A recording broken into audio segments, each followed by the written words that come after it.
देखिए, धन के बारे में पता लगाने के लिए लाल किताब ने बहुत सिंपल मेथड दिया है।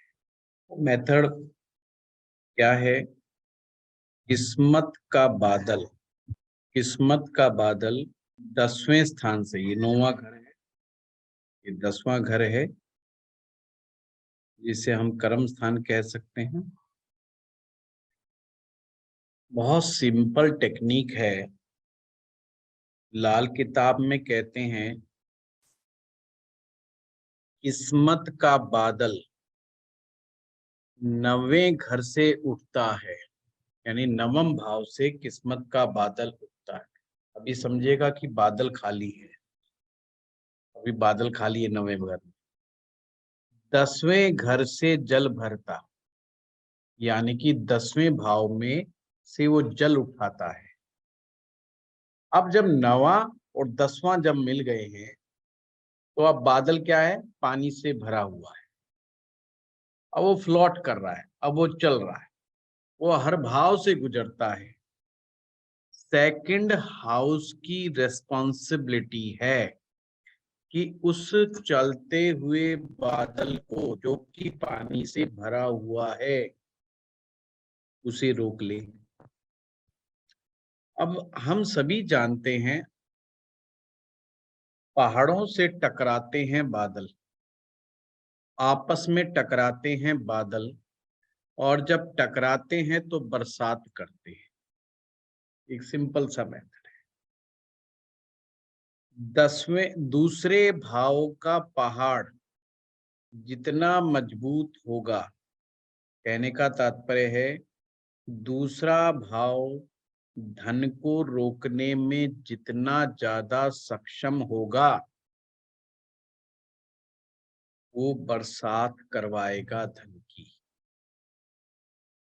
बरसात करवाएगा धन की, ये दूसरे भाव की जिम्मेदारी है।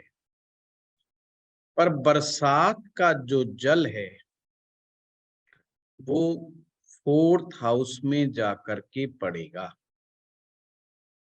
उसी जल से फसल प्राप्त होगी। अब ये बड़ा ही फिलोसफिकल मायने बताए गए हैं, पर इसको हमने प्रैक्टिकल वे में समझना है। प्रैक्टिकल कल वे क्या है?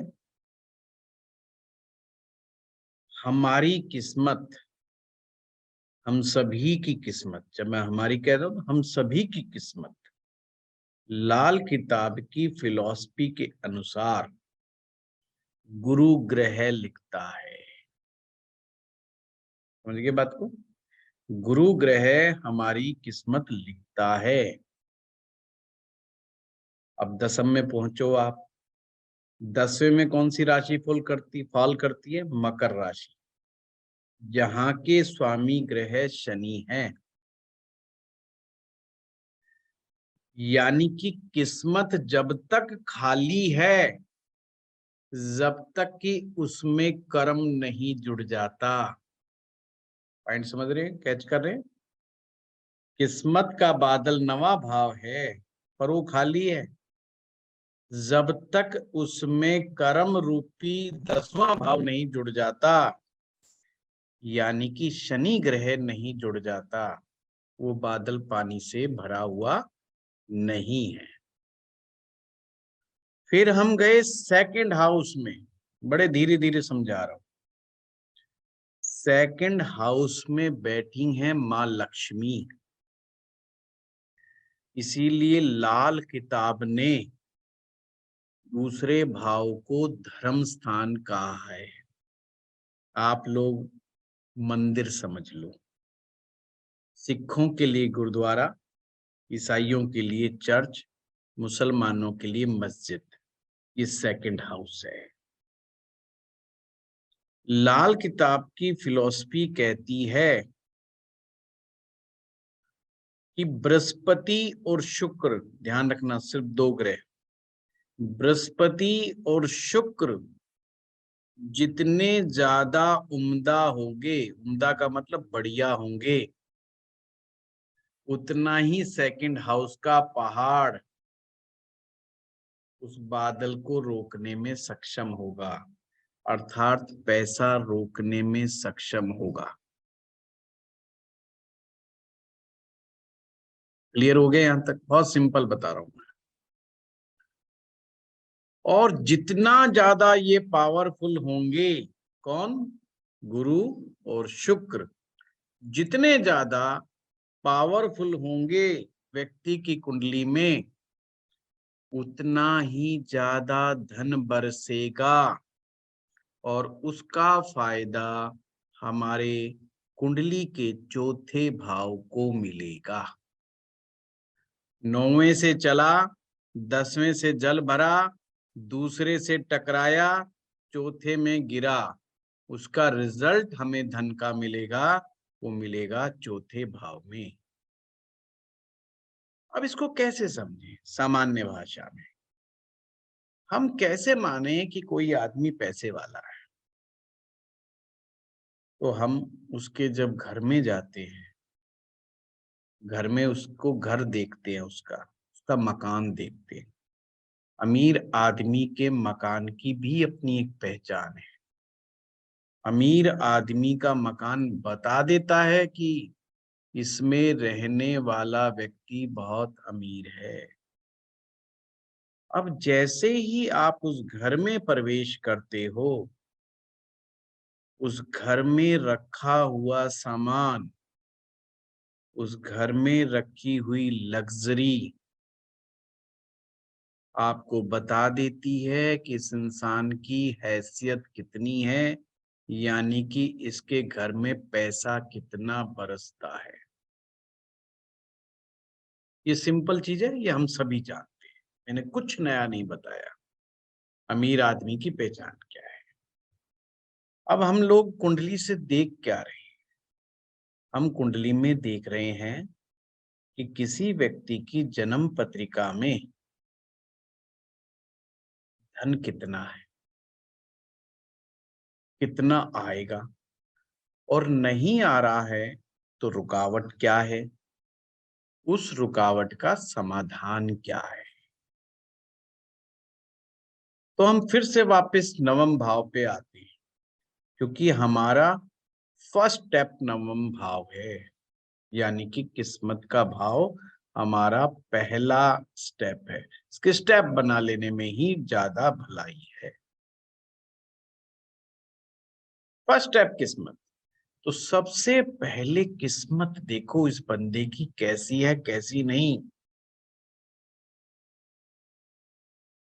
अगर हम किसी का भला करना चाहते हैं, ज्योतिषी अगर किसी का भला करना चाहता है, तो कुंडली की सारी बातें भूल कर उसके नवम भाव को सुधारने का प्रयास में उसे लग जाना चाहिए। अगर नवें भाव के बादलों को आपने उठा दिया, यानी कि किसकी सोई हुई किस्मत को जगा दिया, तो उसको जिंदगी में मौका मिलना शुरू हो जाएगा धन कमाने का। पॉइंट समझे? नवा भाव हमें मौका देता है धन कमाने का।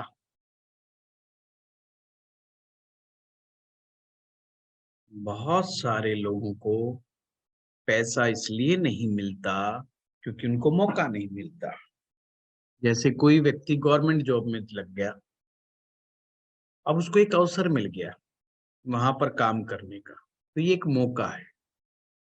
पर वो मौका हर किसी को नहीं मिलता, वो बहुत कुछ लोगों को ही वो मौका मिलता है।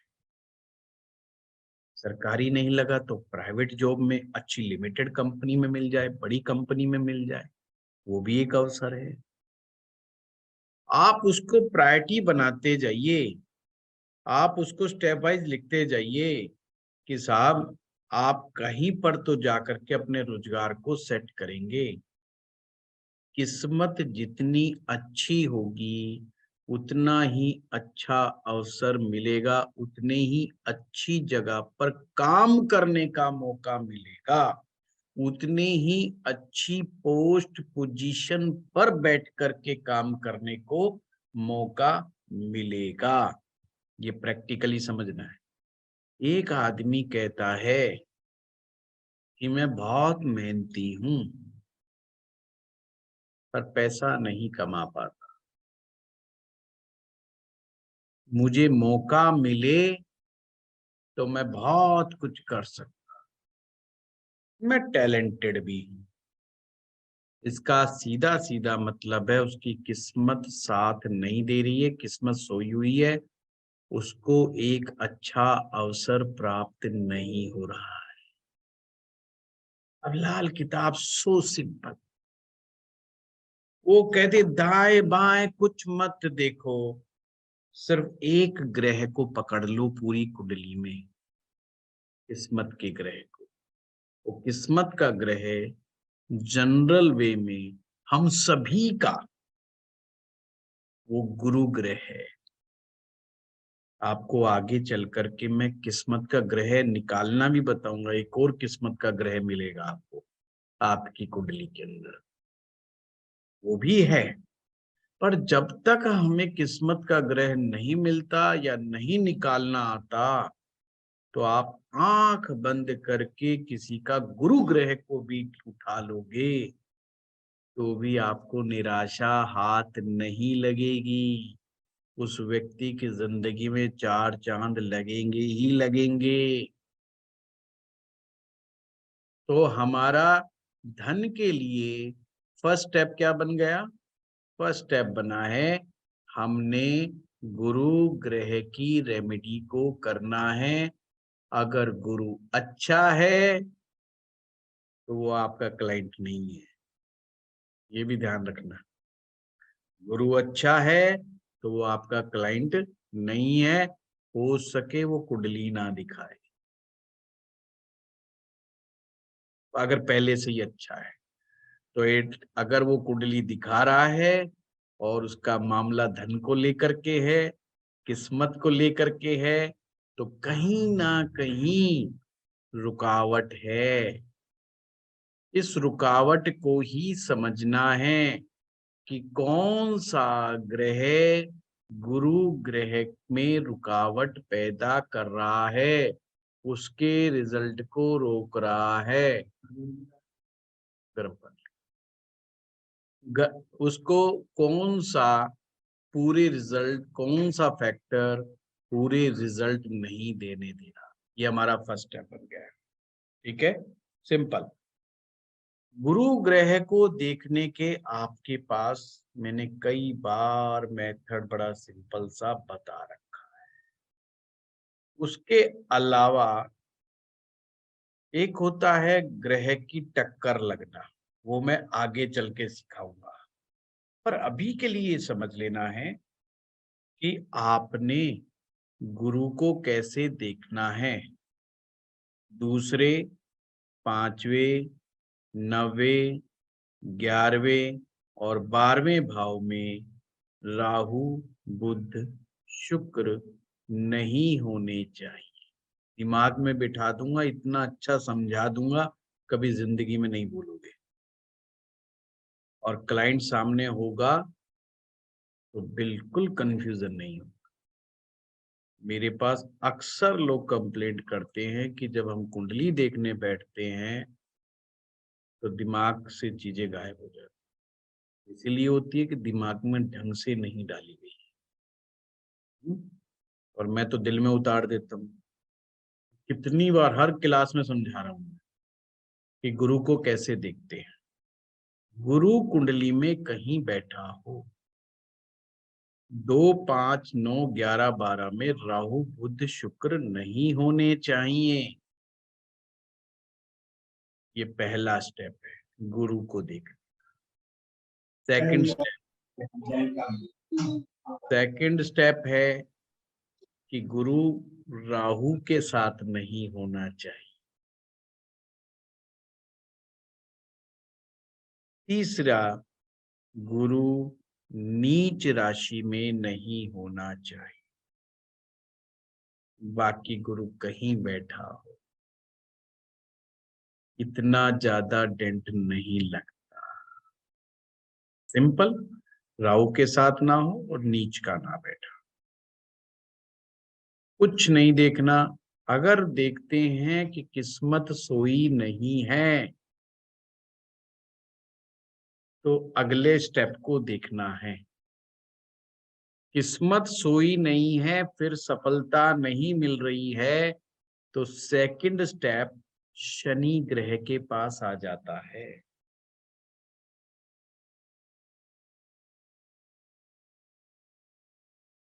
शनि के हालात को समझना है। किसी व्यक्ति का शनि कितना अच्छा, जितना अच्छा शनि होगा, व्यक्ति उतना ही ज्यादा कर्मठ, कर्म योगी होगा। शनि के अच्छे होने की पहचान है क्या? बहुत पेशेंसफुल होगा, धैर्यवान होगा, जल्दबाजी में, हड़बड़ाहट में कोई फैसला नहीं लेगा, किसी को गलत नहीं बोलेगा, केवल और केवल अपने काम के प्रति ही, केवल वो अपने काम के प्रति ही केवल वो अपना इंटरेस्ट जाहिर करेगा, बाकी उसको दीन दुनिया से कोई लेना देना नहीं। ये शनि ग्रह के अच्छे की पहचान है। हम रेमेडी पे भी बात करेंगे, पर हमारा ये सेकंड स्टेप पूरा होगा। तो अगर कोई व्यक्ति कहता है शनि ग्रह मेरा ठीक नहीं है, तो शनि ग्रह की रेमेडी शुरू कर देनी है, नहीं तो धन नहीं आएगा। ये धन के स्टेप बता रहे हैं, अभी हम स्टेप नंबर 2 पर हैं। और उसकी क्या पहचान होगी? मैं बार बार बता रहा हूँ, इम्पेशंस बहुत होगा, जल्दबाज होगा, हड़बड़ाहट होगा, गुस्सा बहुत जल्दी खा जाता होगा, और जो कहता होगा मेरे को कोई जरा सा कुछ बोल के दिखाए फिर मैं बताता हूँ मैं उसका क्या करता हूँ, मैं किसी को छोड़ता नहीं, मैं नाजायज बात सहन नहीं करूंगा, मैं नाजायज बात सहन नहीं करूंगा। नाजायज तो कोई भी सहन नहीं करता है, वो अकेला कौन सा है, पर उसको लगता है कि पूरी दुनिया में वही एक ऐसा पैदा हुआ है जो नाजायज बात को सहन नहीं करता है। नाजायज बात को तो समझदार व्यक्ति भी सहन नहीं करता है। तो ये तो उसकी फिलॉसफी ही गलत है, वो गलत ट्रैक पे जाकर के बात कर रहा होता है। मैं तो टिट फॉर टैट कर देता हूँ, मैं तो ये कर देता हूँ, रिबेल, विरोध दिखाना, सिस्टम के अपोजिट में जाकर के खड़े हो जाना, ये शनि ग्रह को मंदा बनाने की निशानी है। आज के काम को कल पे टालना, कल कर लेंगे यार, छोड़, आज नहीं करते, काम करने का मन ना करना, मूड से चलना, मूड नहीं है यार, आज काम नहीं करेंगे। जो लोग केवल मूड के गुलाम होते हैं, समझ लेना शनि उनका कमजोर है, वो कर्मठ कम है, वो इतने कर्मवादी नहीं है। आपने शनि ग्रह को सुधारने का उपाय सजेस्ट करने हैं, ये ध्यान रखना। शनि मेष राशि यानी कि पहले भाव में नीच का हो जाता है और सप्तम भाव में तुला राशि में आकर के उच्च का हो जाता है।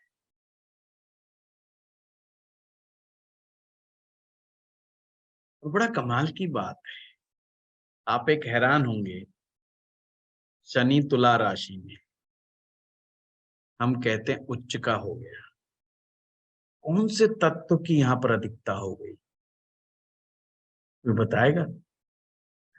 अभी अरविंद जी ने एक पोस्ट डाली थी एक, अ, उसके अंदर, तो मैं इंतजार कर रहा था अभी क्लास के अंदर ही चर्चा हो जाएगी।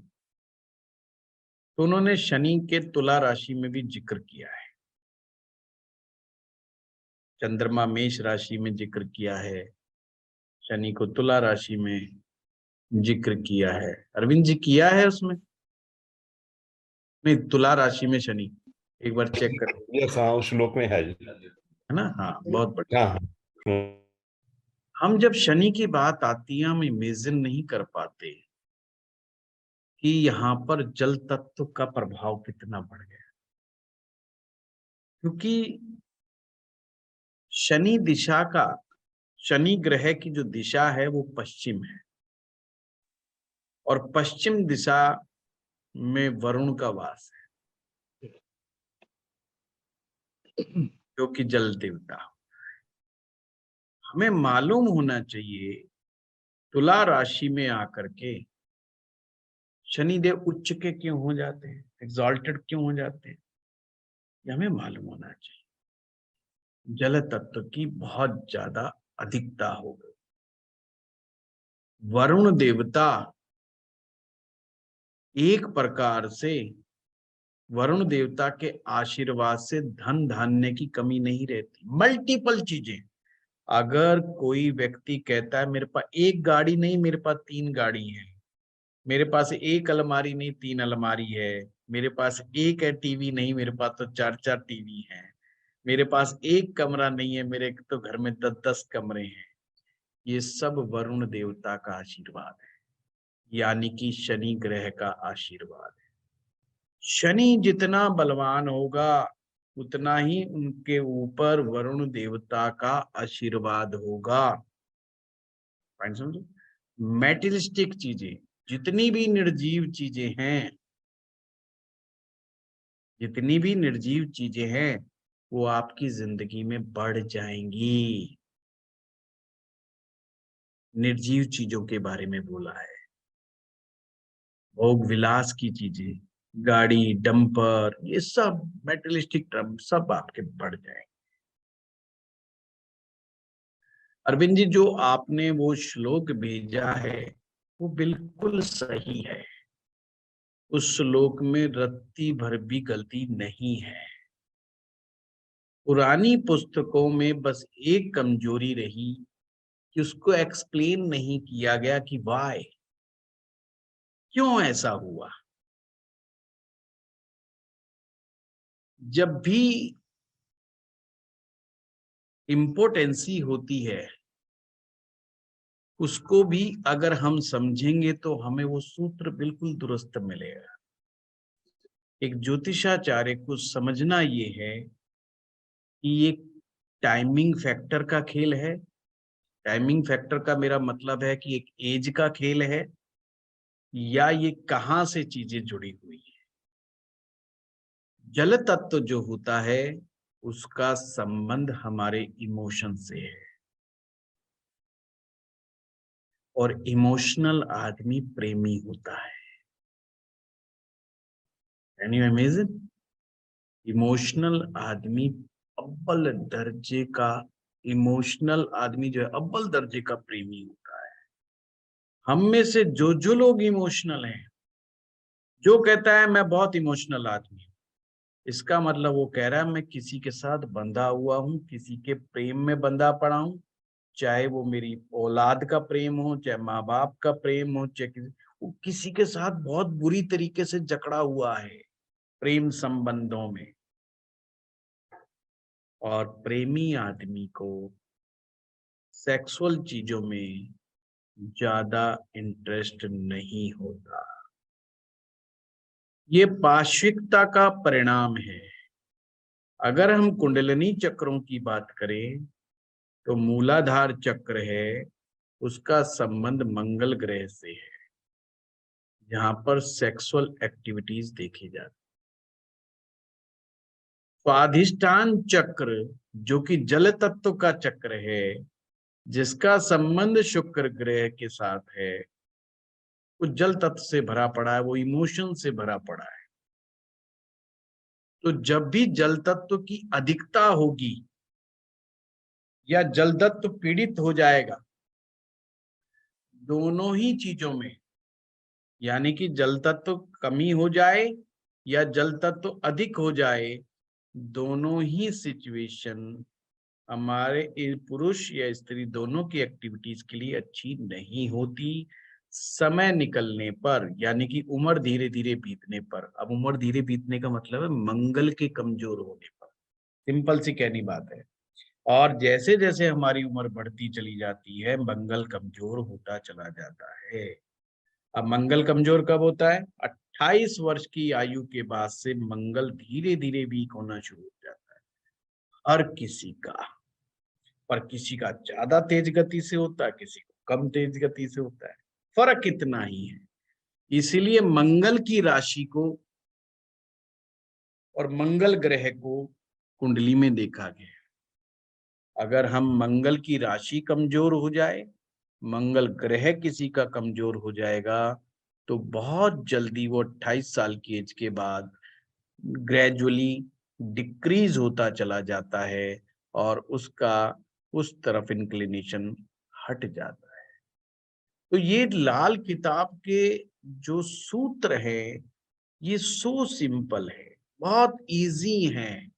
और सबसे अच्छी बात है आपको डिविजनल चार्ट्स में नहीं जाना, आपको बहुत बड़े बड़े कैलकुलेशंस में नहीं पढ़ना, सिंपल सिंपल छोटे छोटे स्टेप्स उठाने हैं और उसको अप्लाई करना, सिंपल है। अब इसी तरीके से जैसे शनि ग्रह की बात हो गई, अरविंद जी आप उसमें लगा के देखेंगे ना हर चीज को, तो आपको जल और अग्नि का ही खेल नजर आएगा, सिर्फ जल अग्नि का खेल है। अग्नि कमजोर पड़ जाएगी, बिल्कुल, हाँ मजबूत पड़ ठीक। जाएगी। हाँ मैं बहुत धन्यवाद, मैं समझ गया जी आप जो कहना चाहते हैं, मैं बिल्कुल समझ गया। हाँ। जी जी जी जी। हम्म। तो तीसरे स्टेप पर हम आते हैं, जो बहुत इंपॉर्टेंट स्टेप है, वो है हमारा दूसरा भाव, जिसे हम मंदिर कहते हैं। अब आपने इमेजिन करना है कि आपका अपना खुद का एक मंदिर है। अब वो आपके मोहल्ले का मंदिर आपका हो सकता है, या आप जहां पर सबसे ज्यादा जिस मंदिर में जाते हो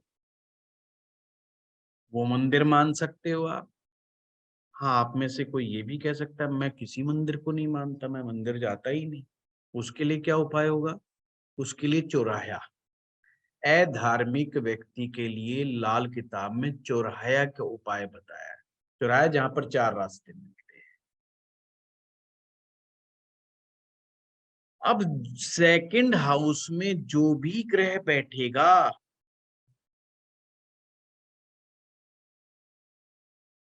तो आपने इमेजिन करना है आपके मंदिर में वो वाला ग्रह बैठा है। जैसे फॉर एग्जाम्पल, किसी व्यक्ति की जन्म पत्रिका में सेकंड हाउस में शनि ग्रह बैठा है, तो इसका मतलब उसके मंदिर में शनि बैठा है। अब उसको कोई भी चीज अगर मंदिर में पहुंचानी है अपने देवता तक, तो वो वाया शनि ग्रह के थ्रू ही जाएगी। पॉइंट समझ रहे?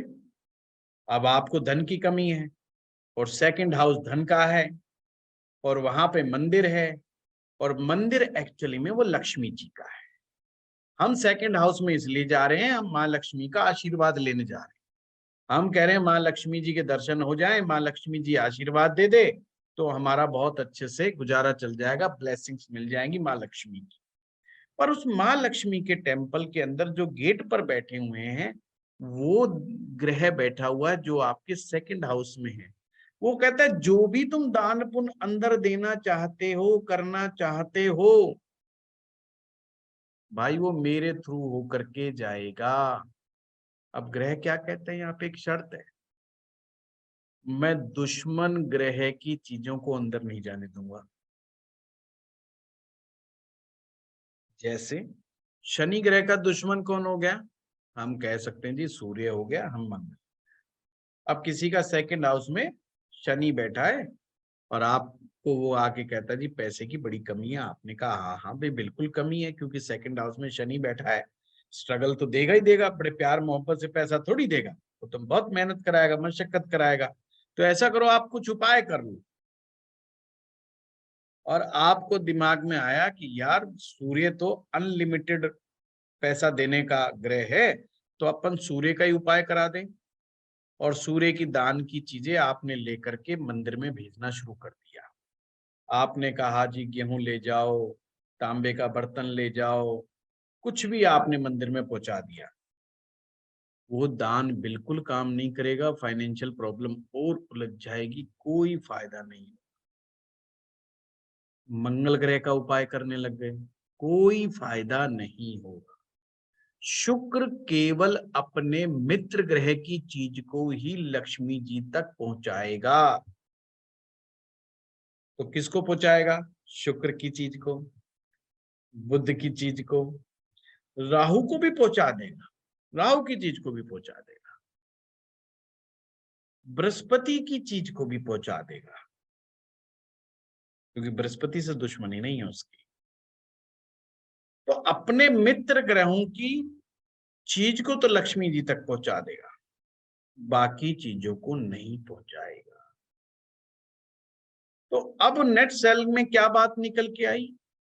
नेट सेल में बात निकल करके आई कि मां लक्ष्मी और गुरु और सेकंड हाउस में बैठा हुआ ग्रह, ये तीन लोग मिल करके डिसाइड करेंगे कि बरसात कितनी होगी।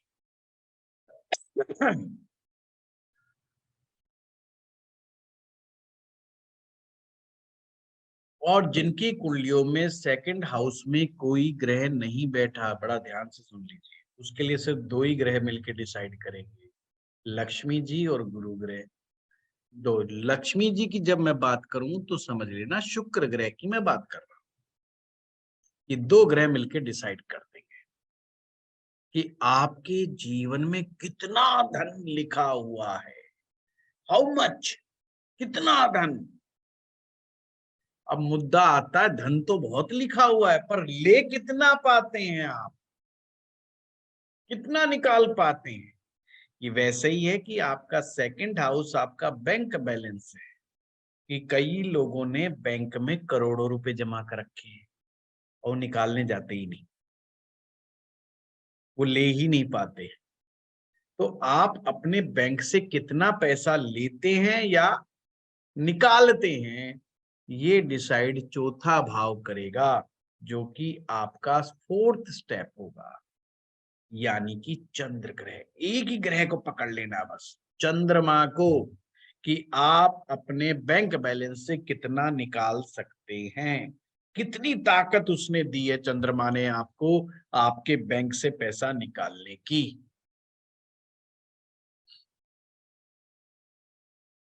तो इसको फिर से समझेंगे।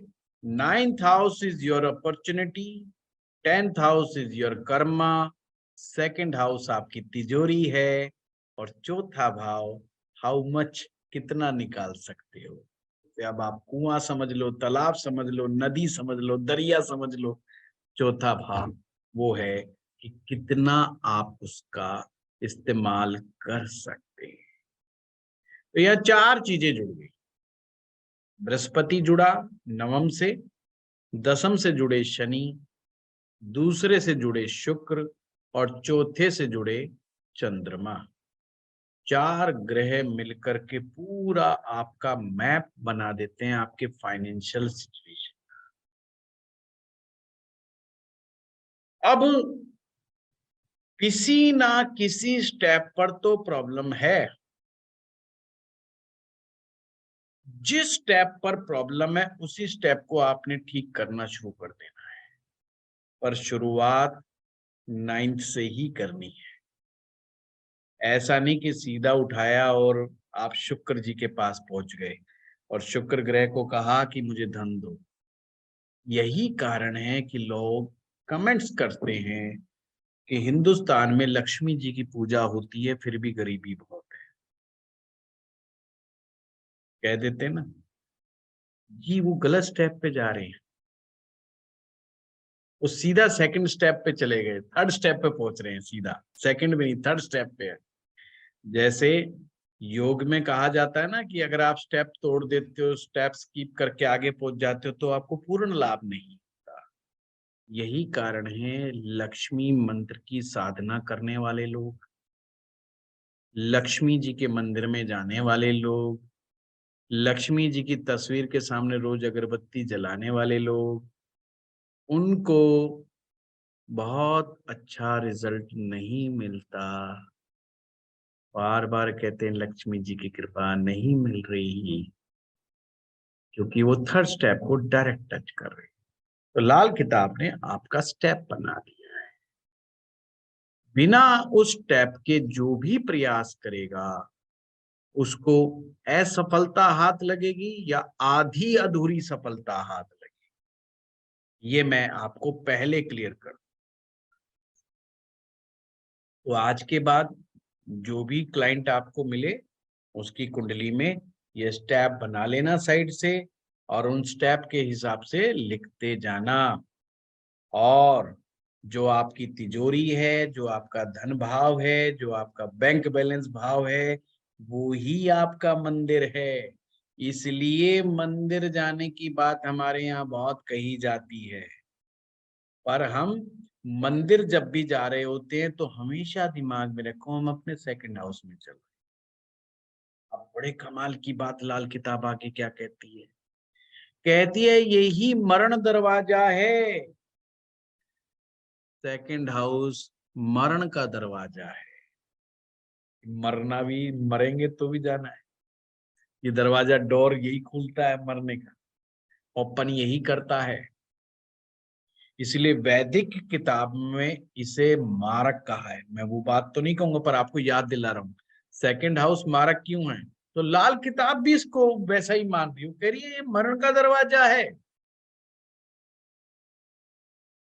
खान पान संबंधी आदतें यहीं से आती हैं।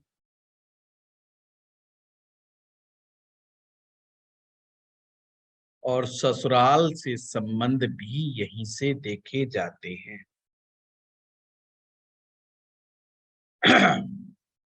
अब आप में से हमारे पास एक तरीका होता है कि हम याद कर लें कि सेकंड हाउस में कौन सा ग्रह अच्छा है। यहाँ के लिए बहुत आसान सूत्र देता हूं, सभी ग्रह सेकंड हाउस में अच्छे। तो अब ये टेंशन तो नहीं है ना कि किसका कौन सा ग्रह बैठ गया। बुरे से बुरा बिठा लो, उनके हाथ में सिर्फ इतनी चाबी है कि आपके सामान को, आपकी द्वारा दी गई भेंट को लक्ष्मी जी तक पहुंचाते कि नहीं पहुंचाते, इतनी ही ऑब्स्टेकल है। यानी कि शनि बैठा होगा सेकंड हाउस में तो भी करोड़पति अरबपति बन सकता है व्यक्ति। राहु बैठा होगा तो भी करोड़पति अरबपति बन सकता है व्यक्ति। बुध बैठा है तो भी करोड़पति अरबपति बन सकता है। कोई ग्रह बैठ जाए तो आप अगर 50 करोड़पति अरबपतियों की कुंडली उठा के देखेंगे तो सेकंड हाउस में उनके कोई ना कोई ग्रह बैठा मिलेगा। और आप कंफ्यूज हो जाएंगे, यार इसके तो राहु बैठा है फिर भी बड़ा पैसे वाला है, यार इसके तो शनि बैठ गया, इसका मतलब शनि धनवान बनाता है। अरे यार शुक्र के बारे में तो सुना था। फिर आपके सामने एक कुंडली आती जिसमें शुक्र सेकंड हाउस में बैठा है, वो कह रहा है यार मेरे को मजा नहीं आ रहा, मेरे पास पैसा नहीं आ रहा। अब आप कंफ्यूज हैं, अरे शुक्र बैठा है भाई, चंद्रमा बैठा है भाई, फिर क्या दिक्कत हो गई। भाई दिक्कत ये हो गई, सेकंड हाउस को डिसाइड करने वाले दो ग्रह हैं और ये स्टेप नंबर 3 पर आते हैं।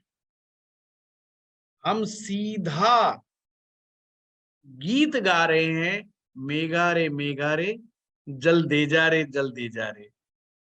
अब वो गीत माने भी जा सकते हैं, नहीं भी माने जा सकते।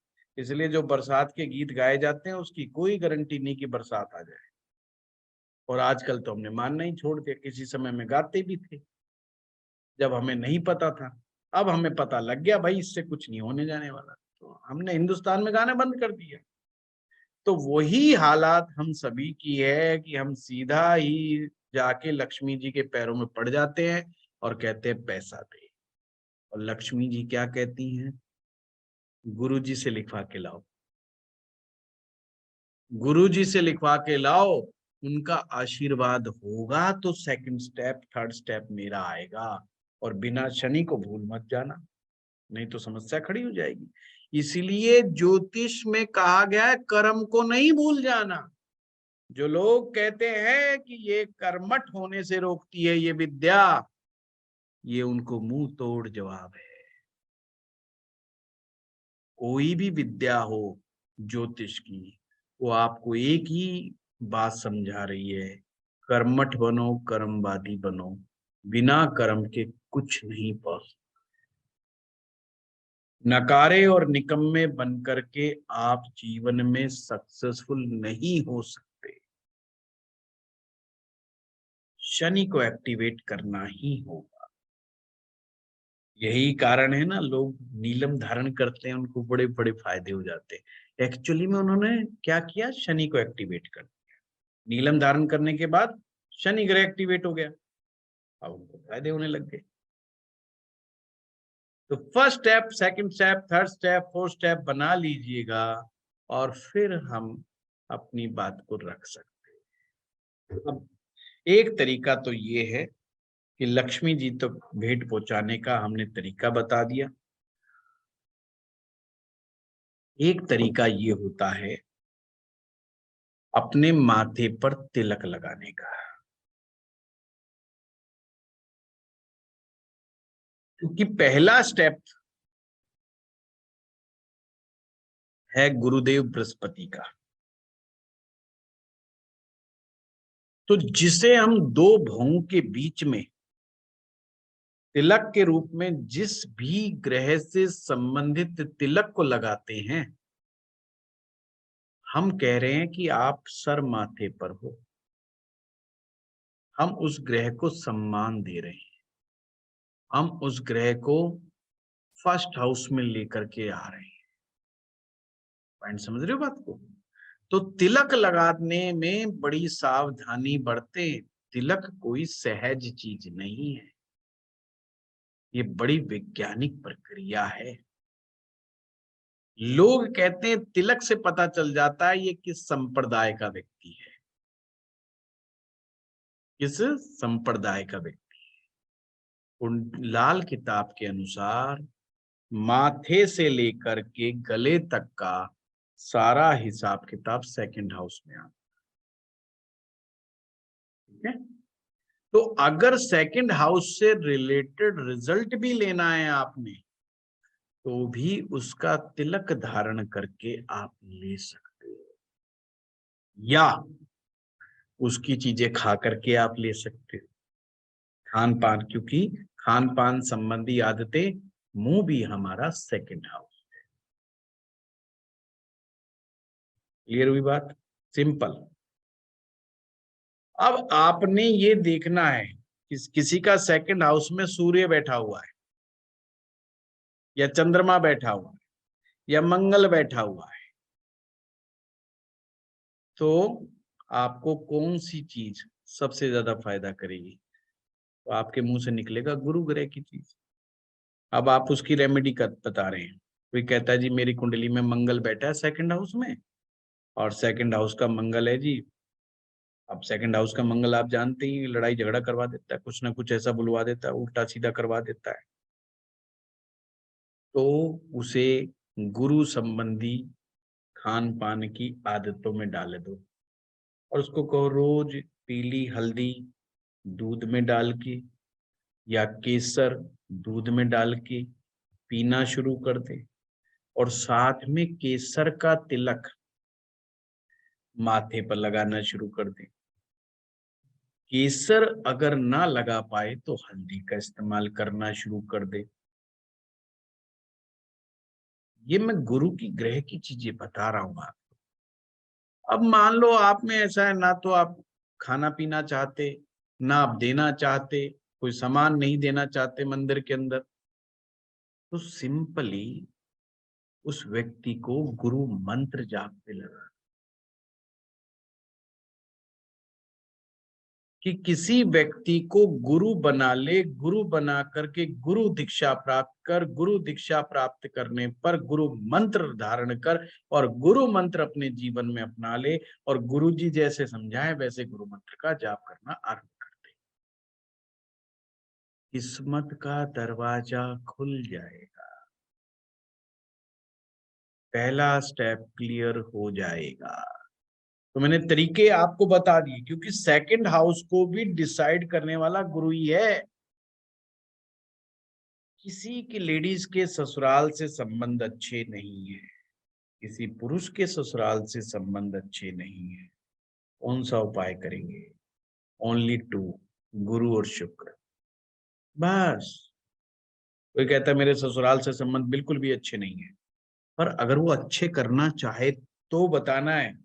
देखिए बहुत सारे लोग क्या कहते हैं कि हम कोई प्रयास नहीं करेंगे, ससुराल वाले ही हमारे पांव में गिरे रहे।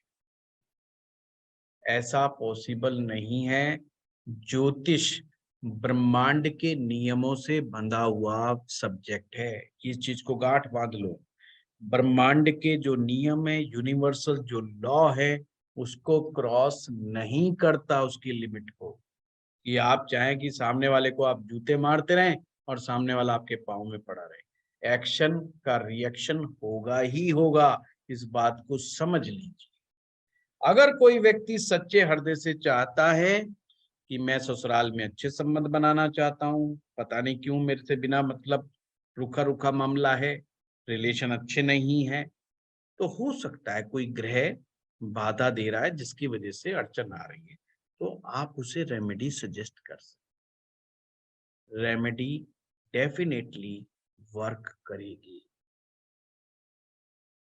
चाहे धन का मैटर हो, चाहे ससुराल का मैटर हो, चाहे खान पान संबंधी बातों का मैटर हो, सेकंड हाउस के द्वारा की गई रेमेडीज आपको अच्छे परिणाम दे सकती है। सिंपल टॉपिक, कहीं कोई गड़बड़ नहीं, सिंपल स्टेप समझाया मैंने, बिल्कुल भी टेंशन वाली बात। सर पूछ सकते हैं कुछ? हाँ पूछिए। सर जैसे कि हम जैसे सेकेंड हाउस में मैंने बहुत लोगों के अच्छे अच्छे इंडस्ट्रियलिस्ट के चंद्रमा और राहु देखा है, ठीक है, तो ये क्या, इसमें क्या रेमेडी या ये अच्छा होता है या क्या अभी मतलब? अभी अभी मैंने क्या बताया,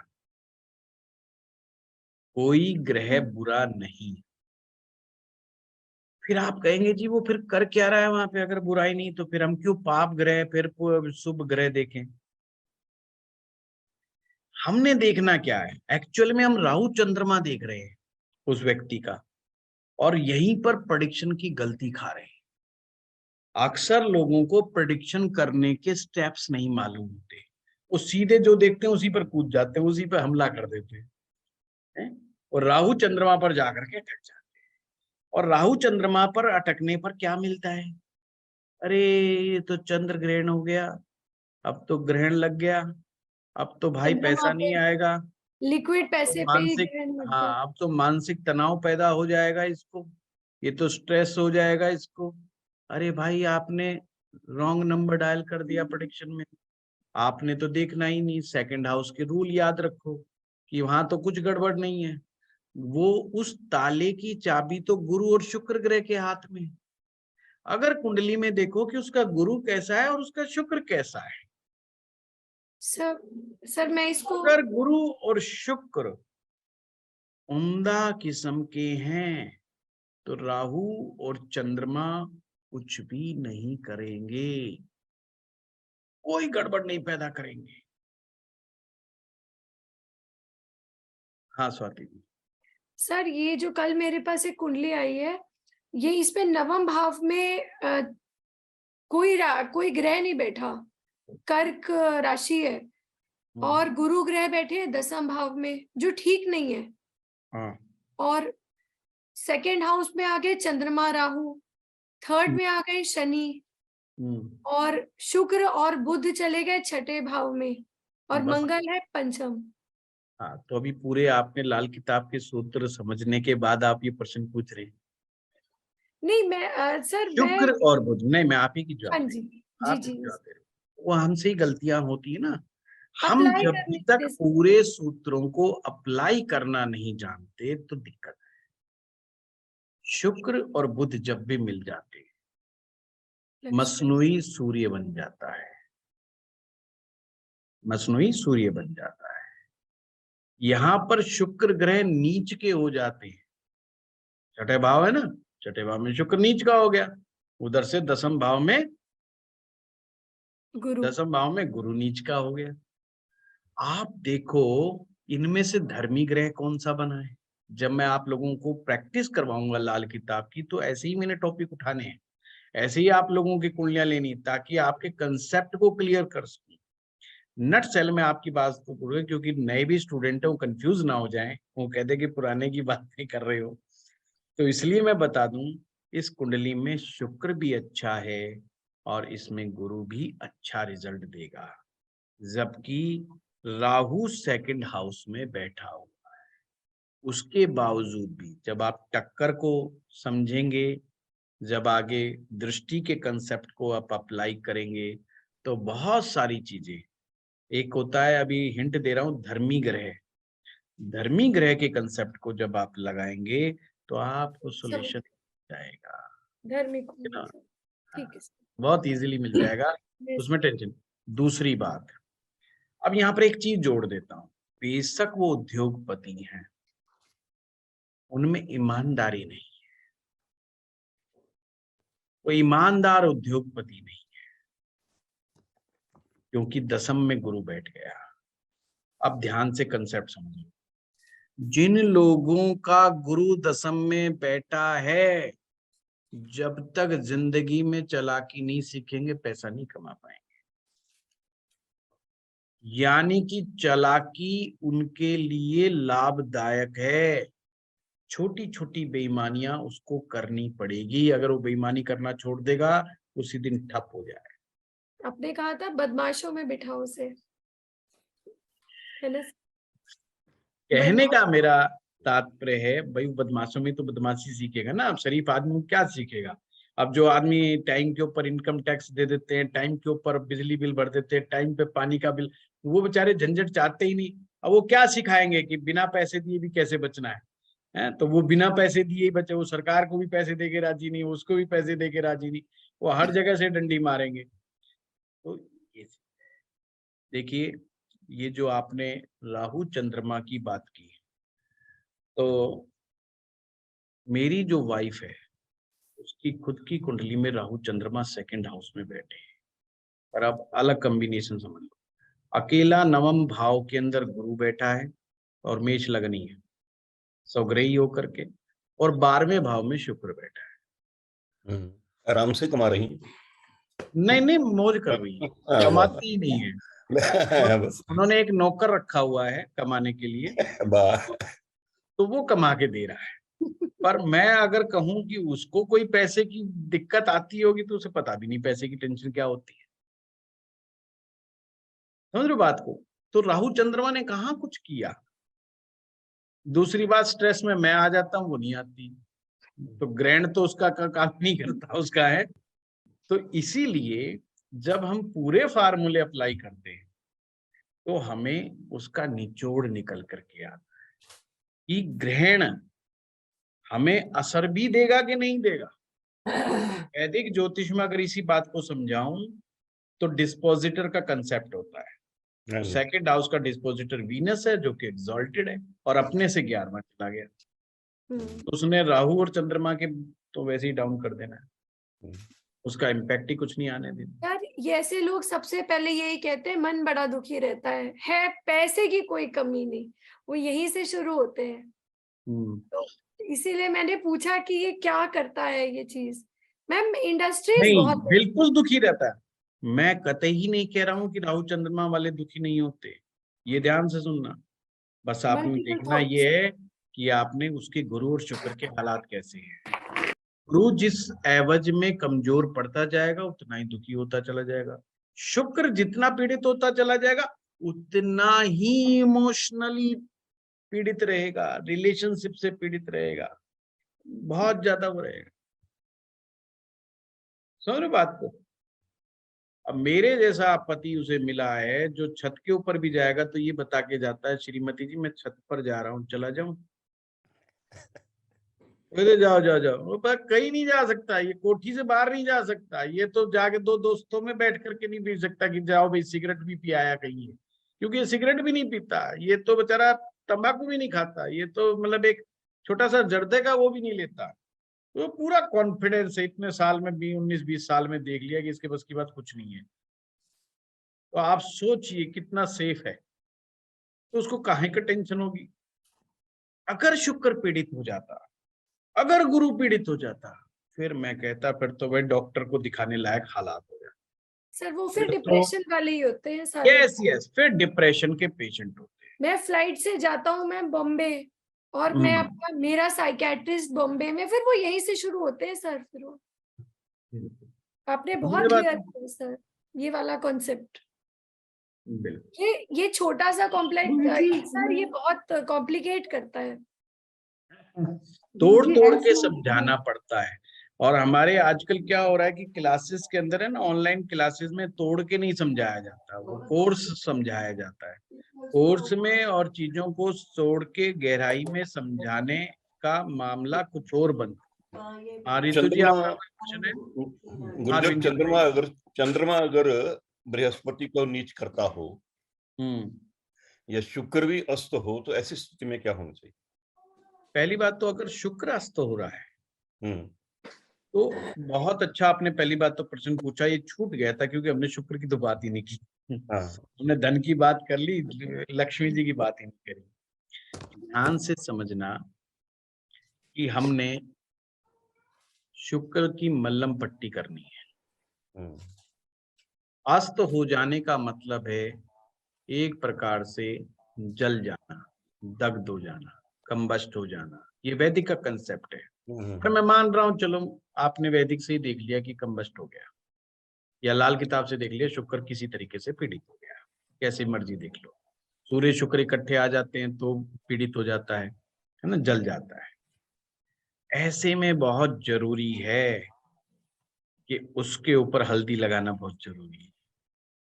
जल गया है, शुक्र जल गया है, घाव लग गया है, उसको आप लेप लगा रहे हो।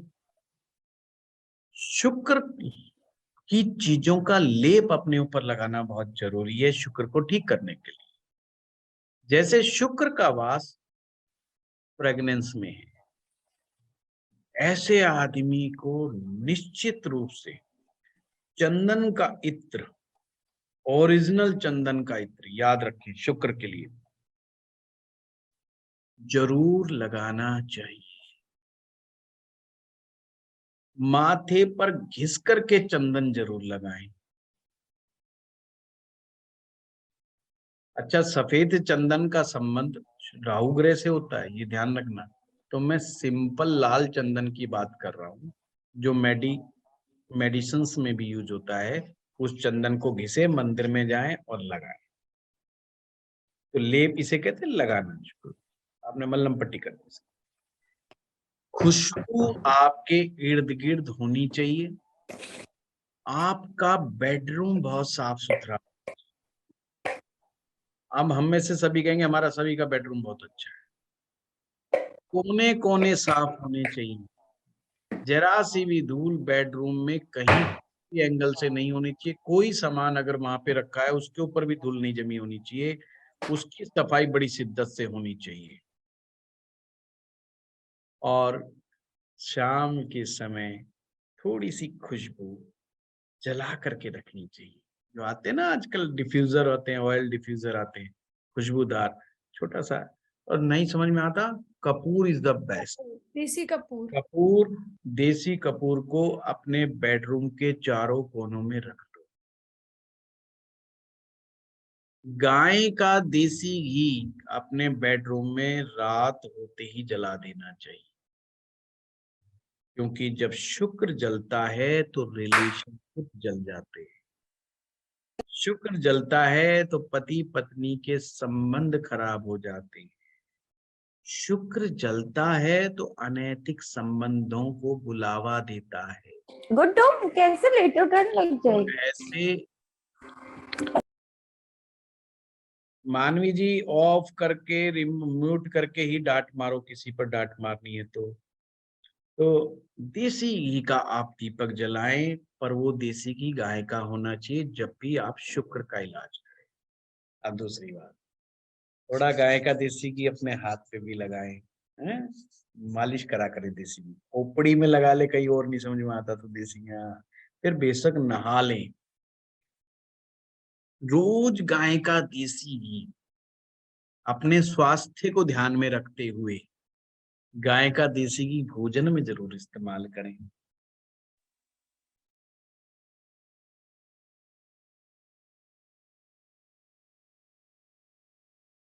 फूलों में भी शुक्र का वास है।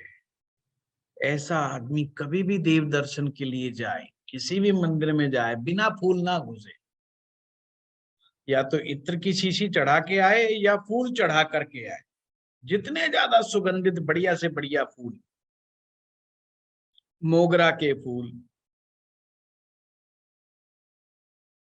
हाँ केवड़ा में बृहस्पति का वास होता है, ये ध्यान रखना, और गेंदे के फूल में बुध ग्रह का होता है। फिर भी आप यहाँ पर रात की रानी, मोगरा, गुलाब, ऐसे फूलों का कर सकते हैं। सर इस हाँ, बार आपने ये बोला था ना सर, आपने बुद्ध का कराते हुए, तो मैं इस बार जब वृंदावन गई थी सर, कोई सी माला नहीं छोड़ी। अरे वाह, वहां तो मालाएं भी बहुत तरीके की मिलती है, जितनी मांगो वो, ऐसा लग रहा था यहाँ कोई सी ऐसी नहीं थी कि जो थी ना। कमल की, तुलसी जी की, मोगरे की, मल्टीपल कलर्स, बहुत सुंदर सर। तो जिन्हें का भी शुक्र पीड़ित हो, अस्त हो, कमजोर हो, उन्हें ये सब चीजें जीवन में अप्लाई कर देनी चाहिए। जब भी शुक्र अस्त होगा, प्रेम कम हो जाएगा। अच्छा, लोग कहते हैं कि हमें प्रेम नहीं मिल रहा, मैं कहता हूं उनके अंदर का प्रेम कम हो जाता है, वो दूसरे को प्रेम नहीं दे पाता, इसलिए उसको रिवर्ट में भी नहीं मिल पाता। तो उन्हें जब वो ऐसी चीज रहेगा, बन ठन के रहे, एकदम सजा धजा है, आदमी है तो दुल्ला बना रहे, लेडीज है तो सज धज के रहे। लेडीज को माँ लक्ष्मी के समकक्ष, यानी माँ लक्ष्मी की तरह श्रृंगार करना चाहिए। 16 श्रृंगार में माँ लक्ष्मी यानी कि शुक्र का आशीर्वाद बरसता है। अब ये बताने की जरूरत नहीं 16 श्रृंगार में क्या क्या चीजें आती, माल कर, यहीं से शुक्र रिपेयर हो जाता है। हम लोग शुक्र को बिल्कुल रिपेयर नहीं करते, क्योंकि शनि की साढ़े की सत्ती की तरह डरते तो है नहीं हम। और जब झगड़ा करते हैं हम पति पत्नी से, तो हमें लगता है कि ये आदमी गलत मिला है, सारी प्रॉब्लम ये आदमी है, ये शुक्र कोई प्रॉब्लम नहीं है, ये सामने वाला बंदा या बंदी जो है ना, ये प्रॉब्लम है। और मैं कहता हूं, अगर आपको जीवन साथी गलत मिला है, जीवन साथी अगर सही नहीं मिला है, तो आपके चार्ट में प्रॉब्लम है। अपने प्रति ईमानदार बने और अपनी रेमेडी करें, और उस रेमेडी को 6 महीना साल भर जरूर दें, तो आपको काफी अच्छे रिजल्ट मिलेंगे पहले की अपेक्षा। और मैंने खुद जीवन में देखा है, संबंध अच्छे बनते हैं। जब हम चीजों में, हमें ज्ञान नहीं होता हमें सही चीजों का, तो हम झगड़ा कर लेते हैं, हम विवाद कर लेते हैं, हम फसाद कर लेते हैं। और जब हमें नॉलेज हो जाती है, तो हम उसको ठीक करने का काम करते हैं। एस्ट्रोलॉजर का पहला उद्देश्य है हील करना। एस्ट्रोलॉजर का पहला उद्देश्य है चीजों को ठीक करना। हमने ठीक करने की तरफ रुख मोड़ना है, दाएं बाएं की तरफ कोशिश नहीं करनी। क्योंकि ये चीज ध्यान रखना, एक सूत्र ज्योतिष का, शुक्र जितना ज्यादा पीड़ित होगा, कमजोर होगा, उसके अंदर भटकाव अपोजिट सेक्स के प्रति उतना ही ज्यादा होगा। जितना शुक्र शुभ होगा, उत्तम होगा उतना ही उसके अंदर गुरुत्व के गुण आ जाएंगे, क्योंकि शुक्र अपने आप में गुरु है। यस। और अगर शुक्र सर 12वें घर में उच्च का हो तो वो तो तो और अच्छा है। बेकार हो गया। उच्च का तो अच्छा हो गया रत्ना जी, खराब कैसे हो गया? 12वें घर में, क्या हो गया? 12वें घर में बृहस्पति को खराब कर 12वें दिया। घर में शुक्र किसी का भी है, ध्यान रखना। जेंट्स 12वें का। घर में शुक्र चाहे जेंट्स का है चाहे औरत का, ये ध्यान रखना। लाल किताब ने आदमी, मर्द और औरत को बिल्कुल अलग नहीं करा। अच्छा, लाल किताब से। अगर औरत की कुंडली में शुक्र 12वें घर में है तो उसका पति शुक्र है, और मर्द जेंट्स की कुंडली के लिए शुक्र उसकी पत्नी है। में प्रसन्न करने पर जैसे बृहस्पति ठीक। हाँ, जैसे वैदिक ज्योतिष में हम कहते हैं ना कि फीमेल के लिए बृहस्पति और पुरुष के लिए शुक्र। लाल किताब कहती है नहीं, यहाँ ओनली एंड ओनली वन शुक्र है, औरत के लिए भी और मर्द के लिए भी। रिलेशनशिप में मजा आ रहा है तो शुक्र बढ़िया, अगर रिलेशनशिप में मजा नहीं आ रहा है तो शुक्र में गड़बड़ है। सिंपल सा कंसेप्ट है। लाल किताब पढ़ने से हमें क्या फायदा होता है? समस्या सुन करके ही समझ में आ जाता है कि प्रॉब्लम किस जगह पे है। चलो, सेकंड हाउस में गुरु राहु, 7 है? में सेकंड हाउस में गुरु राहु और 12वें में सूर्य बुध और शुक्र। हाँ, तो पूरी बात बताइए ना रत्ना जी, आप जी, अकेले हाँ जी। शुक्र की बात मत कीजिए। हाँ जी, हाँ जी। 12वें घर में बुध लाल नीच किताब क्या में कहती है? लाल जी किताब कहती है सूर्य बुध और शुक्र, बड़े ध्यान से समझना है। जी। ये कॉम्बिनेशन को नेगेटिव कॉम्बिनेशन मानती है लाल किताब फॉर द रिलेशनशिप। हाँ जी, यस यस। ये बात वही हाँ, वही। और तो वैदिक से भी खराब है, लाल किताब से भी खराब है। लाल, तीनों। अभी तो अपन लाल किताब की बात हाँ करेंगे जी, हाँ जी, हाँ ना। जी। लोग फिर कंफ्यूज हो जाते हैं, मेरे को फिर हाँ बाद में जी। फोन करेंगे, साहब ये गड़बड़ होगी, हमें तो समझ में नहीं ठीक आया, है, ठीक है ना, वो ठीक आपने है। कौन हाँ सी जी, बात बोल दी है, जी तो वो जी। बात नहीं बोलनी है। हाँ, पर अभी ये समझ लो लाल किताब के हिसाब से सूर्य बुध और शुक्र अगर किसी के भी इकट्ठे बैठे हैं तो yes there is a lot of challenge in the relationship, और वही ऐसे है। चुपचाप शुक्र का इलाज करना शुरू कर देना चाहिए। इलाज भी करना है कि इलाज ही करना, बंदा थोड़ी बदलना है। पर अगर वो इतने सालों से तंग कर रहा हो तो बंदा बदले। बंदा नहीं है फिर तो तंग करने वाला बेचारा क्या कर लेगा। और फिर गुरु तो राहु, ज्योतिष गलत और हो सर गया। गुरु राहु सेकंड हाउस में चांडाल योग वहां हो गया, और शनि और देखिए चंद्र 11वें में, तो वो तो ये सारा ही पूरी पत्थरी बात पे। मत करो, पूरी बात मत करो, है ना। तो वो हो देखो गया ना, पूरी कुंडली होता क्या खराब। है, नहीं, मैं आप बट सभी, इस आप लोग हिसाब से पुराने तो हैं, आप लोग पुराने हैं, गुरुजी हाँ, हाँ जी, आप लोग पुराने हैं और मुझे जानते हैं।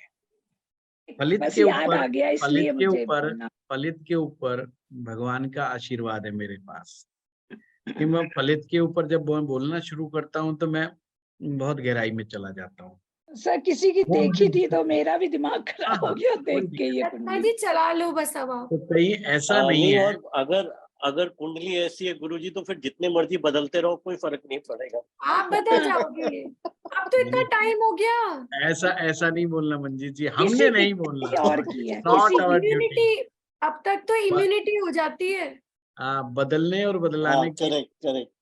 हमारी वो एडवर्टाइजमेंट नहीं करेंगे, घर के सारे बदल बदल डालू, वो वाला काम नहीं हाँ जी, करना। हाँ नहीं जी। नहीं सर, वो रॉन्ग रॉन्ग वे नहीं है। नहीं नहीं, गुरुजी, वो मैं नहीं कह रही मजाक कर रहा था मैं भी नहीं ऑब्वियसली। कह रही वो रॉन्ग वे। हाँ ये चीज, हाँ रितु जी आप कुछ कहना चाह रहे हैं, बताइए। सर अगर सेकंड हाउस में चंद्रमा हो तो मंदिर में क्या चीज से पहुंचाया जा सकता है? सूर्य की चीजें, मंगल की चीजें और गुरु की चीजें, सर यहाँ ये पे, आप पहुंचा सकते हो। सर जैसे लाल किताब में हम बोलते हैं कि गुरु के 9th हाउस में शुक्र नहीं होना चाहिए। सर कुंडली में ही अगर किसी के 9th हाउस में शुक्र बैठे हैं तो गुरु को तो डेंट मिल गया, डेंट लग गया, मतलब तो फिर हम उसको फिर शुक्र उसके लिए कैसे उपाय करेंगे वहां? पहली बात गुरु तो को ये करना। नवम भाव में शुक्र का इलाज समझ लो। जो नीम का पेड़ है ना, नीम का पेड़, नीम के तने में चांदी का चकोर टुकड़ा दबाना होता है। तो सबसे पहले तो उसको चांदी दबा करके नीम को ऊपर से बंद कर देते हैं, उसको निकाल के थोड़ा खोद करके उसकी छाल वापस भर देते हैं। शुक्र को आपने सेट कर दिया कि वो गुरु को नुकसान ना पहुंचाए। पहले तो उसके नुकसान को कम करना है। पहली बात तो यहाँ पे समझा दूं, शुक्र को परेशानी कुछ नहीं है। यहाँ पर आकर के परेशानी हुई तो गुरु को परेशानी हुई है, ठीक है ना। हाँ, बस ये ध्यान रखना, अगर बुध और शुक्र मिल जाए तो अति उत्तम है। नवम भाव में बुध शुक्र मिल गए, एक प्रकार के राज सुख और मिल गया। ये धन योग कॉम्बिनेशन हो गया। एक प्रकार का सूर्य बना देता है, यानी राज्य से आने वाला धन, सरकार से मिलने वाला धन, सरकारी कामों से मिलने वाला काम पैसा, या मान सम्मान से मिलने वाला धन, रेस्पेक्ट से मिलने वाला धन। मान लीजिए कोई अवार्ड ही मिल जाए बंदे को, कोई पेंशन बन जाए उस बंदे की, है ना, तो उसके द्वारा मिल रहा है धन, तो वो भी सब चीजें इसमें काउंट होती है। सर अगर सर अभी मैं कुछ हाँ रितु जी बताइए। सर, अगर 7th हाउस में सूर्य और शुक्र एक साथ हो तो क्या साउथ वेस्ट डायरेक्शन में सोना ठीक रहेगा उस पर्सन के लिए? ये तो फिर पूरी कुंडली देखनी पड़ेगी। साउथ वेस्ट कौन सी डायरेक्शन है? ये राहु की डायरेक्शन है, ये राहु की डायरेक्शन है। अब साउथ वेस्ट में काहे को सोना? साउथ वेस्ट बुजुर्गों के लिए बनाई गई डायरेक्शन है। यहाँ पर राक्षस बैठा होता है, और जो बड़े बुजुर्ग आदमी ना, यही राक्षसों को बड़े प्यार से टैकल कर लेते हैं। जवानों के बस की बात नहीं है। तो जब भी आप उपाय बताएं तो हमें उसकी उम्र जरूर देख लेनी चाहिए। अंधाधुंध होकर के जब हम वास्तु करते हैं तो हम हर एक को घर में जाके बता देते हैं साउथ वेस्ट में आप बेडरूम, मास्टर बेडरूम बना लो। अब चाहे वो उम्र के बेचारे 30-32 साल हो, वो आकर्षण की दिशा ही नहीं है। वहां से तो अट्रैक्शन होता ही नहीं है, वहां अट्रैक्शन का कोई लेना देना ही नहीं है। वहां तो ये कि घर चलाना कैसे है। और जो भी पति पत्नी साउथ वेस्ट में सोएंगे और दिन रात बस यही सोचेंगे कि घर कैसे चलाएं, कर्जा कैसे ठीक करें, फलाना प्रॉब्लम कैसे रिजॉल्व करें, ये मुसीबत वो मुसीबत, नहीं करना है, उनको नॉर्थ वेस्ट ज्यादा बेटर रहेगा। सर कुछ पूछे? हाँ बताइए। हाँ सर ये बता दो रितु जी, सूर्य शुक्र अगर बैठे हैं, वो भी सप्तम भाव के अंदर बैठे हैं, तो वहां शुक्र का इलाज करना जरूर शुरू कर दो, सूर्य का इलाज साथ में शुरू कर दो। और वहां पे इलाज बनेगा 7 तांबे के टुकड़े, 7 तांबे के चकोर टुकड़े जमीन में, खास करके पार्क में, यानी कि घास वाली जमीन में, सबसे पहले तो संडे के दिन भरी दोपहरी में दबा दो। और उसको दबाने के मंगल भी है। उस कोई बात नहीं, तांबा दबा दिया ना उन्हें, दबाने के बाद शुक्र का इलाज करो। और मंगल ग्रह के लिए गुड़ की रेवड़ियां बांटना शुरू कर दो या जल प्रवाह करना शुरू कर दो। प्रत्येक मंगलवार को जल प्रवाह, मंगलवार को गुड़ की रेवड़ियां, या फिर कोई ना कोई मीठा प्रत्येक मंगलवार को जरूर बांटो। सूर्य, मंगल और शुक्र अगर इकट्ठे सप्तम में आ गए तो मंगल करे दंगल, मंगल यहाँ दंगल कर देता है। सर हाँ जी बिल्कुल सर। सर जैसे हमको 9th से शुरू करना है देखना स्टेप बाय स्टेप, और नवम में धन के लिए, मनी के लिए। हाँ सर धन ही चाहिए बस। अच्छा सर तो 9th हाउस में अगर केतु हो तो हम कैसे शुरू करेंगे? उसी प्रोसीजर सेम रहेगा पर केतु प्रोसीजर से पकड़ना बृहस्पति ही है, कि बृहस्पति बैठा कहाँ है। बस ये कि नवम में बैठा हुआ केतु आपको या आपके गुरु को डिस्टर्ब नहीं करता। गुरु जितना अच्छा और उम्दा होगा कुंडली में, केतु ऑटोमेटिक नवम में अच्छा हो जाएगा। उसके साथ छेड़छाड़ ही नहीं करनी है। सर गुरु का इलाज करो, केतु ऑटोमेटिकली। नवम में गुरु केतु बैठे, आंख बंद करके गुरु का इलाज शुरू कर दो, केतु इतना अच्छा हो जाएगा। और केतु से संबंधित बस ये लक्षण देख लेना, कोई प्रॉब्लम ना आ रही बस। सर ने बोला तिलक लगाओ वाइट चंदन का, सब सर लोग लगाओ। हाँ वो तो सफेद सभी को चंदन तो लगाना राहु है, के लिए है। पर कोई अच्छा और लाल पहले भाव चंदन, में ना के लिए बैठे। लाल चंदन, लाल चंदन का। हाँ, ये अनिल सर ध्यान को भी रखना। बोल दिया। अगर लगन किसी पे को और राहु ग्रह की तकलीफ आ रही है ना, तो सफेद चंदन घिसे और हाँ। शिवलिंग पर जाए, शिवलिंग के पास जाकर शिवलिंग को अर्पित करे, सफेद चंदन लगाए, राहु का दोष कम होता है। सर हम्म। जैसे आपने बोला केतु नवम में है और जुपिटर थोड़ा सा खराब हो रहा है, क्योंकि जुपिटर के भाव में शुक्र और शनि भी है। तो पूजा पाठ का काम करते रहे बस। स्वाति जी, शुक्र और शनि का मिलन लाल किताब में बहुत उत्तम है धन के लिए। क्योंकि सर मैं तो पूजा पाठ ही करती रहती हूँ, मैं तो गुरु और ज्यादा आपको एक बात शुक्र बता दूं, खराब हो जाए। अगर शुक्र को ठीक करना है तो एक उपाय ये है कि शुक्र शनि को मिला दो, शुक्र में शनि मिला दो। कैसे मिलाओगे शुक्र में शनि? आपने जो काले रंग की गाय होती है या लाल रंग की गाय होती है, सरसों का तेल लेकर के मालिश। और मालिश कर दो गाय की अपने हाथों से। सर मैं तो दिन भर यही करती रहती हूँ शुक्र सर। गाय है और शनि जो है तेल है, आप मिला दो, शुक्र शनि का मिलन हो जाएगा, पैसे का लाभ हो जाएगा। सर अगर एक बात और थी कि अगर कोई परेशानी ना हो तो क्यों हम करें? ना, बिल्कुल नहीं करना चाहिए। ये है कभी कभी हम बिना सर दर्द के पैरासीटामोल क्यों लेनी है, बिना बुखार के पैरासीटामोल क्यों लेनी, ये चीज ध्यान रखना। बिना मतलब पंगे नहीं करना है। जुपिटर अगर ठीक ही लग रहा हो, अपना काम ठीक ठाक कर रहा हो, सारे काम कर रहे हैं, तो फिर केवल शुक्र बैठा है तो उसकी रेमेडी थोड़ी शुरू करें सर। खाई नहीं करनी चाहिए। देखिए, नए नए लोग क्या करते हैं कि हर ग्रह को ठीक करने की कोशिश में लग जाते हैं, और मैं कहता हूँ हर ग्रह को ठीक नहीं करना भाई। अपने मेन ग्रह को एक दो प्लेनेट पकड़ लो, बस उसी से गुजारा बहुत अच्छा चलता है। फालतू के चक्कर में पड़ने की जरूरत ही नहीं है, हर ग्रह आप नहीं ठीक कर सकते। सेकंड चीज, समय आने पर, वक्त पड़ने पर अपनी आवश्यकता के अनुसार रेमेडी करनी चाहिए। मान लीजिए कि संतान आपकी बड़ी हो गई, आप बड़े हो गए हैं, अब आपकी कहानी मान रहे, आपकी बात नहीं सुन रहे, तो आप केतु की तरफ आइए, तो आप गुरु ग्रह की तरफ आइए।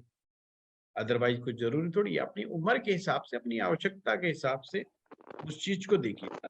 हमेशा की वो सारे उपाय हमेशा एक उम्र में काम नहीं करते। और सर अभी आपने बस एक छोटी सी बात बोली कि केतु के सिम्टम्स को चेक कर लीजिए। केतु के सिम्टम्स में हम क्या देखेंगे? बच्चा कमर के पीछे भाग में, कमर के पीछे जो है जोड़ दर्द होना, जॉइंट्स में पेन होना, पाँव में तकलीफ होना, पाँव में भारीपन महसूस होना, पेट में बार बार इन्फेक्शन होना, और डॉक्टर बता दे ऑपरेशन करना। सर्जरी के बार बार लक्षण पूरे बॉडी में, कहीं पर भी सर्जरी अगर बता दी गई है तो कहीं ना कहीं केतु हमसे नाराज है। कुत्ते काटने को दौड़ते हैं, काट ही लेते हैं, तो केतु हमसे नाराज है, केतु खुश नहीं है। तो ये बात को बस इतना है, सही ही करना है बस सर। कुछ नहीं है। Thank you sir. सर गुरु अगर दूसरे भाव में हो तो? गुरु अगर सेकंड हाउस में है तो आपने यही चेक करना है कि गुरु अच्छा है या बुरा है। फिर आपने देखना है 5वां भाव, 9वां, 11वां और 12वां कहीं वो है, वहां पर तो राहु बुध शुक्र तो नहीं बैठे। अगर वहां पर राहु बुध शुक्र बैठे हैं तो फिर गुरु ठीक नहीं है। अदरवाइज सेकंड हाउस में बैठा हुआ गुरु, अगर गुरु उत्तम है तो बहुत अच्छे रिजल्ट देगा। तो सेकंड हाउस में अगर केतु बैठा हुआ हो तो? केतु देखना ही नहीं है, आप सूत्र को पकड़ो ना, राहु बुध शुक्र को पकड़ो बस, और किसी को मत पकड़ो। अच्छा, अगर इनका जैसे जो कुंडली है इसमें सेकंड हाउस में केतु बैठा है और गुरु बैठा हुआ है 12वें भाव में, सेकंड हाउस में वीनस है, तो ये नाइन्थ हाउस में वीनस बैठ गया है, तो ये गुरु पीड़ित हो गया है। हाँ, बिल्कुल पीड़ित है। तो गुरु के उपाय करने पड़ेंगे इनके लिए। बिल्कुल। गुरुजी, मैं अमर बोल रहा हूँ। अमर जी बताए। हाँ गुरुजी, आपने बहुत बढ़िया से हम लोग को सिखाया इसमें। तो मैं एक एरोमा के ऊपर में थोड़ा सा मैं कुछ दिनों से मतलब कुछ सालों से मैं कर रहा हूँ। तो 2 जो है आपने बताया, जो नीम जो है जैसे शुक्र को ये करता है, तो उसमें शुक्र को ठीक करने के लिए हम लोग जो करते हैं, पारिजात जो फूल, हरसिंगार जो फूल होते हैं, उनको भी यूज कर सकते हैं उसको। और खाने में गुरुजी मैंगो जो है, आम, बिल्कुल इसको हम लोग कर सकते हैं। और आपका एक हमारा यहाँ पे मिलता है सभी जगह में। देखो, हार सिंगार का फूल डायबिटीज में बड़ा काम आता है। हाँ गुरुजी का। समझो बात को, शुक्र ग्रह की कमजोरियां ही डायबिटीज देती हैं, यूरिनरी प्रॉब्लम देती हैं, सेक्सुअल डिसऑर्डर देती हैं। तो जो भी कुछ हमारे ज्योतिष शास्त्र में लगाने के लिए, खाने के लिए बताया गया है, उस ग्रह से रिलेटेड जो चीज है वो उसका इलाज है, उसकी बीमारियों का इलाज है। अब हम इसको ये भी कह सकते हैं डायमंड पहन लो, हाँ गुरुजी। डायमंड का भी इलाज है। अब भाई डायमंड बड़ा महंगा है, अब बहुत महंगा, कई लाखों में आता है, तो भाई ठीक है, नहीं अगर लाखों में खर्च करना है तो अपने सिंपल रेमेडीज में कर लो, गाय की सेवा कर लो। तो बहुत सारे ऑप्शंस हैं। लाल किताब हमें लॉट ऑफ ऑप्शन देती है, बहुत सारे ऑप्शन देती है। पर बस गलती वही होती है लाल किताब में, लोग क्या करते हैं कि किताब उठाते हैं, अच्छा मेरा सप्तम भाव में सूर्य बैठा है तो उसमें ये उपाय करते हैं, जबकि उसमें ये नहीं देखा कि ये इसके हालात कैसे हैं। और लाल किताब को सही स्टेप बाय स्टेप समझने से ही हमें पता चलता है, कोई ग्रह कहीं बैठ जाए उसका कोई मतलब नहीं बनता जब तक कि उसको ठीक करने वाले ग्रह ठीक ना हो। लगन में गुरु बैठ जाए तो भी खराब रिजल्ट दे सकता है, चौथे में गुरु बैठ जाए तो भी खराब रिजल्ट आ सकते हैं। क्यों नहीं आ सकते? आपको बहुत सारी कुंडलियां ऐसी मिलेंगी और जिसमें आप यही सोच में पड़े रहेंगे, यार ये हुआ क्या, है ना। तो वो चीज है। जैसे आज एग्जाम्पल आया था राहु चंद्रमा का कि सेकंड हाउस में, हम देखते ही अगर कह देंगे ये तो ग्रहण लग गया धन को, वो कहेगा यार धन की तो कमी नहीं मेरे पास, है ना। तो वो चीज गलती कहाँ हुई? गलती हमसे ये हुई कि हमने जल्दबाजी में बिना सोचे समझे या बिना फलित को जाने हमने तुरंत सूत्र अप्लाई कर दिया और वो चीज गलत पड़ गई। तो ये चीज, चलिए आज के लिए इतना काफी है। आप सर लोगों को बस धन भाव बहुत अच्छे से मैंने करवाया है। मुझे नहीं लगता लाइफ में दोबारा आपको सर बहुत के लिए अच्छी क्लास परेशान होना है चाहिए। सर। पन्ना और रुद्राक्ष एक साथ पहन सकते हैं गले में? मेरे इस विषय में थोड़ी सोच अलग है, रुद्राक्ष के विषय में अलग है ना, वो अलग है विषय है, तो मैं उसके बारे में अभी डिस्कस नहीं करूंगा। हाँ, आपको धन भाव मैंने क्लियर स्पष्ट समझा दिया है। आपको आगे चल के एक एक हर भाव में हर ग्रह की स्थिति को भी मैं सिखाऊंगा, पर मैं इस तरीके से सिखाऊंगा हर चीज आसान लगेगी आप। अगर मैं लाल किताब में जैसे लिखा है वैसे सिखाने लग जाऊं या जैसे और सिखाते हैं वैसे सिखाने लग जाऊं, फलाने ग्रह का फलाने भाव में रिजल्ट, फलाने ग्रह का फलाने, तो भैया लास्ट बाद में यही कहोगे कुछ नहीं समझ में आया। और अब ऐसे समझाऊंगा कि आप कहेंगे कोर्स तो अभी तो 10% ही नहीं पूरा हुआ, समझ में बहुत कुछ आ गया। ठीक है, चलिए राम गुरु जी, आप लोगों का बहुत धन्यवाद बहुत आपका, धन्यवाद। बहुत बहुत धन्यवाद। नमस्कार जी। नमस्कार।